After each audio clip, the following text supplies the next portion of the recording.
The rescue of 4 Israeli civilian hostages by the Israeli military in a daring operation from 2 separate apartment buildings in central Gaza over the weekend is exposing so much of the hypocrisy and sometimes lies from Hamas and its supporters. Tonight, we have the first look at actual helmet cam footage of the mission.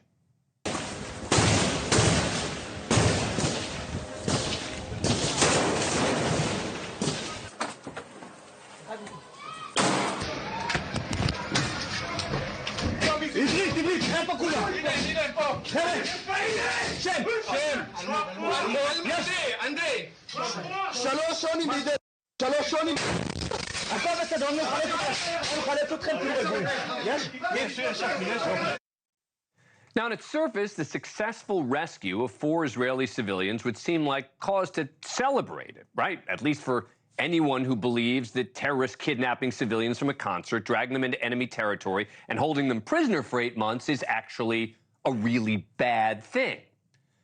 But this unbelievable movie-like rescue that successfully extracted 4 civilians from Gaza, got them safely back to Israel, succeeded on a sort of different level than just the mission.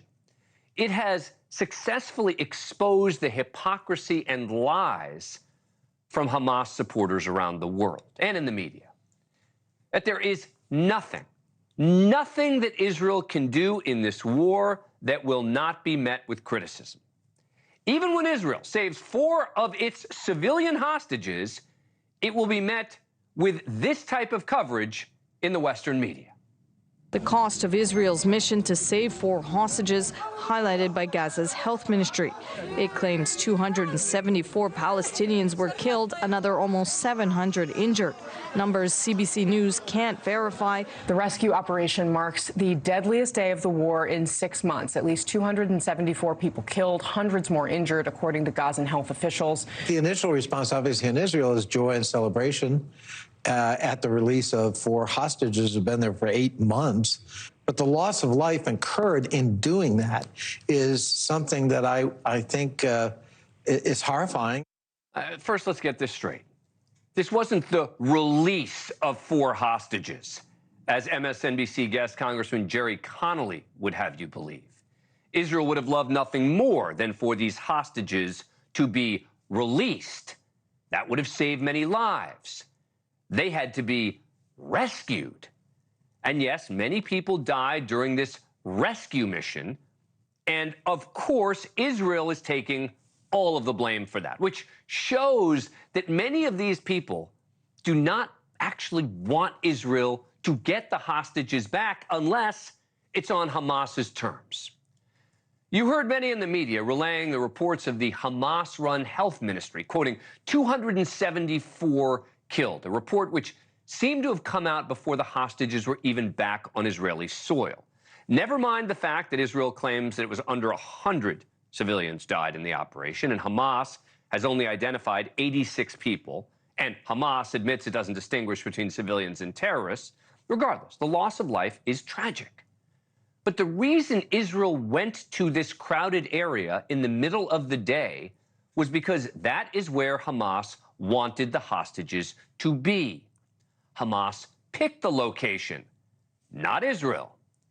Israeli commandos simultaneously stormed 2 adjacent residential buildings, one where Noah Argamani was being kept, the other hostages there, Almog Meir John, Andrei Kozlov, and Shlomi Ziv, were being kept in the other. Witnesses would describe a huge firefight on the ground, and yes, civilians were killed in the process. And don't forget that an elite police commando chief from Israel, Inspector Arnon Zamora, was also killed. He died because Hamas was fighting so fiercely to try to protect their bounty, human hostages. And yet, rescuing them is somehow Israel's fault? The EU's foreign policy chief, Joseph Borrell, said, on the day of the rescue, quote, reports from Gaza of another massacre of civilians are appalling. We condemn this in the strongest terms. The bloodbath must end immediately. It will end if the hostages are released. Then rescue missions like this don't have to be attempted. And this mission also exposed another issue. what exactly is a civilian in Gaza?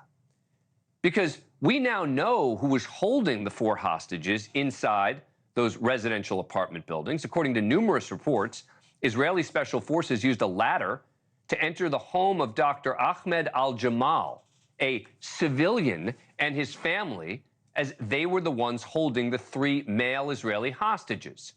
This family included 36-year-old journalist Abdullah al-Jamal, also someone who would be classified as a civilian.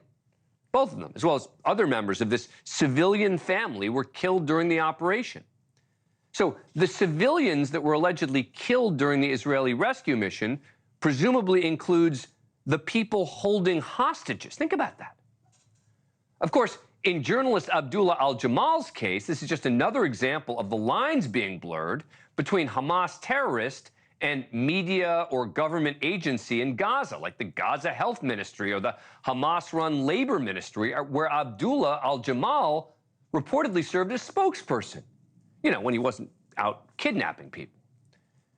But as a so-called journalist, he would maintain a relationship with Al Jazeera, the Qatari-based media outlet, which until just over a month ago still had a presence in Israel. The degree of Abdullah's involvement with Al Jazeera is up for debate, but it was enough to garner this bio page on Al Jazeera's website. Now, just over a month ago, Israel's cabinet voted unanimously to shut down Al Jazeera's offices in the country and ban its broadcasts. Here's how that action was met by the Western media at the time. We are back with the chilling effect of Israel's shutdown today of Al Jazeera's operations in the country and the message it sends just 2 days after World Press Freedom Day. Al Jazeera has been really the only international media outlet which has been able to keep its reporters on the ground there. That's something which the Israeli government is very much against and believes is essentially acting as a mouthpiece for Hamas, and they said that explicitly. They've even accused Al Jazeera staff of collaborating with Hamas. Doesn't seem like so much of a crackpot theory anymore, does it? Of course, there's been a mad dash from every outlet who has had a relationship with this guy to now distance themselves from him. Al Jazeera's Jerusalem bureau chief releasing a statement saying in part, this man is not from Al Jazeera and he did not work for Al Jazeera and he's not listed as working for Al Jazeera, neither now nor in the past. That doesn't really explain how his bio got on their website. But perhaps even more disturbing, a United States registered 501c3, that's a recognized nonprofit, listed Abdullah al-Jamal as a correspondent for the publication The Palestine Chronicle. That is until this weekend when they downgraded him to contributor. Apparently, in the Palestinian Chronicle HR manual, aiding and abetting terrorists will get you a demotion, but it won't get you fired. Look, at the end of the day, these are all just the latest examples of how every single benefit of the doubt is being extended by the mainstream media when it comes to running with narratives that paint Israel as the bad guys, even when Israel scores a huge victory like the rescue of 4 civilian hostages. They're still painted as the villains, while Palestinians can be terrorists and they're still called journalists or civilians. Thank you for watching. Go to newsnationnow.com to find NewsNation on your cable provider. And don't forget to click the red subscribe button below to get more of NewsNation's fact-driven, unbiased coverage.